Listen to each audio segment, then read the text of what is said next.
kung saan merong naganap na water cannon. Yan o. Oh, may water cannon, no? Oh, may water cannon. Ah!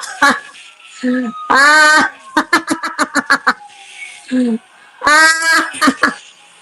ah! Diba?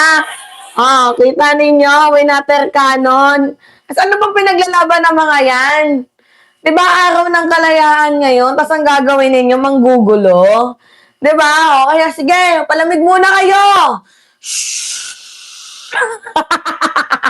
May water cannon, palamig muna kayo para hindi kayo nanggugulo. Para nang naimasmasan yung mga utak ninyo. Oo, i-water cannon kayo. Ano ba, di ba? Yung mga AFP concerned lang din kasi may init sila eh. Tama ka, Joy. May init sila. So, the AFP, the policemen, the officer are maybe concerned. Di ba? Dahil nga mainit, syempre, di ba? O, baka magkaroon ng stroke. Water cannon. Di ba, mga minama? sa sobrang carrying ng ating mga kapulisan, so ang ginawa na lang nila mga minamahal is pinaliguan na lang nila yung mga ralisa kasi ang titilok, 'di ba?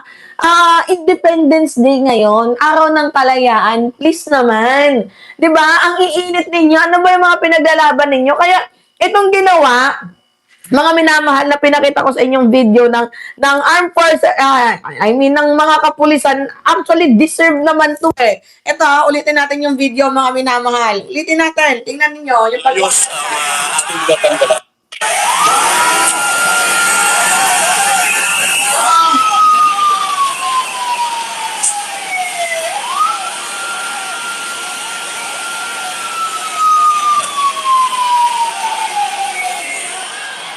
Diba?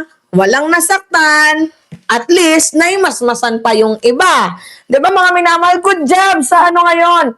Sa ating mga kapulisan na nandoon para nga po panatilihin ng seguridad ng ating Senado. Pero, meron din tayong nalamang balita, mga minamahal, na meron daw pong namumuong kodeta. Ngayon, may namumuong kodeta. Ano? Military junta ba? Anong klaseng kodeta to? Panoodin natin to mga minamahal. Ano bang kodeta ang gusto nilang mangyari? Diyos mio naman. Ba't di nyo nalang patapusin ang termino ni PBBM? Bakit ang atat na atat ninyo? Sino ikikodeta ninyo? Kung si Sara, sige, go. Pero kung si PBBM, ano ginawang masama sa inyo ng presidente? Diba? O, sige, panoodin nga natin to. Pinanghahawakan ng palasyo yung naging pahayag ng Armed Forces of the Philippines na hindi kailangan ng loyalty check ng mga miyembro ng ating militar. Kasunod po yan ng umugong na usaping destabilisasyon laban sa Administrasyong Marcos. Dagdag pa ni Palace Press Officer Claire Castro na nanatiling active, united at professional ang mga tauhan ng AFP. Alam daw kasi nila ang kanilang tungkulin para sa bayan na naaayon sa konstitusyon. Ayon kay Senador Ping Lacson, baka samantalahin ng mga nagbabantang manggulo sa administrasyon ng pagkadismaya ng AFP personnel. Itinanggi na ng Philippine Army ang pahayag ni Senador Lacson. So, no loyalty check daw, ang sabi. Pakinggan po natin yung sinabi ni Yusek Claire Castro tungkol po dito kanina. Siyempre, ugong-ugong. At ito naman din ay kanilang binabantayan. But as of now, ang miyembro po ng AFP ay nanatiling active, united, at professional. At hindi po Yes, totoo.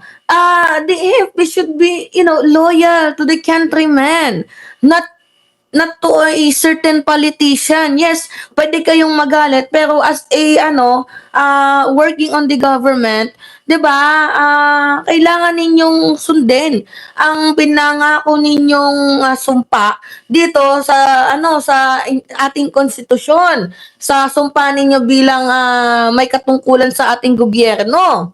'Di ba mga minamahal, know that mom doesn't succeed, just fire back them. Kaya nga, yun ang nangyari, minatarkano na nga lang sila para magtigil itong mga nagrarally na to Pero ito tayo, kung ano man yung namumuong kodeta, yun yung gusto kong malaman. Ano ba yung reason ng kodeta nila? kailangan, according to AFP, ng loyalty check. Dahil alam po nilang kanilang mandato para sa bayan at naaayon sa konstitusyon. Paano mo ginagawa yung loyalty check? Pupuntahan mo isa-isa yung kampo? Tapos check mo kumusta ba? Loyal pa rin ba kayo? Alam mo, walang loyalty checks. Kasi sa lahat ng kudit ang pinagdaran natin, bakit may loyalty check yan? Lahat na akong loyal kami. Yes. Oo.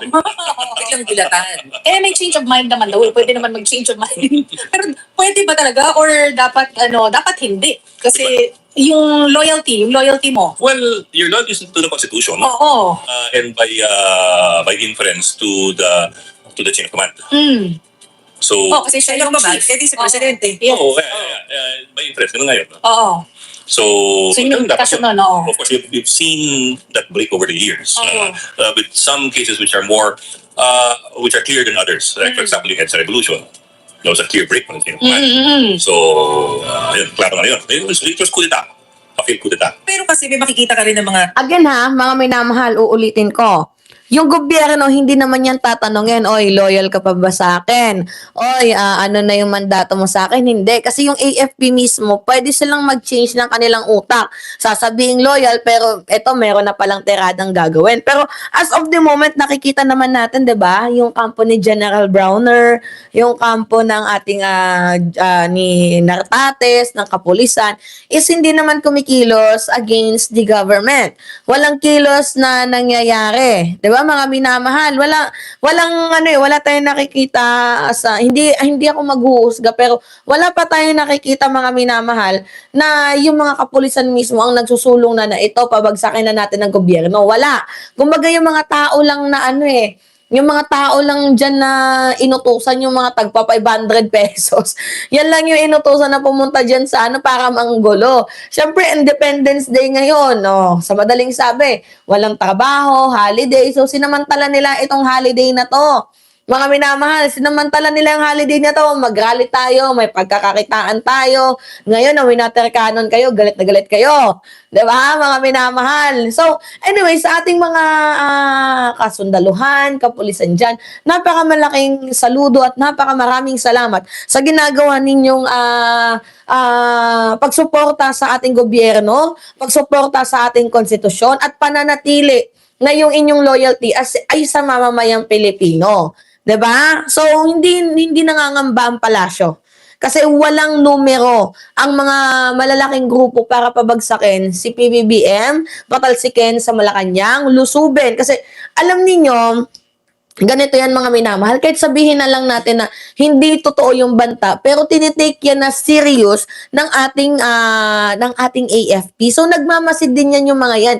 Yung mga pwedeng lusutan ng mga ralihista, yung pwedeng lusutan ng mga armadong grupo na, 'di ba? Baka mamaya may putukan na mangyari. So tinitingnan bawat daanan. Kaya mga diyan, yung mga AFP dyan, naka-ready na sila sa kanilang gagawin. Kaya nga sabi nga, hindi na kailangan ng loyalty check Kasi yung mga ating kasundaluhan na nanatiling loyal sa ating konstitusyon at hindi naman sa politiko na kung sino man punto pilasyo.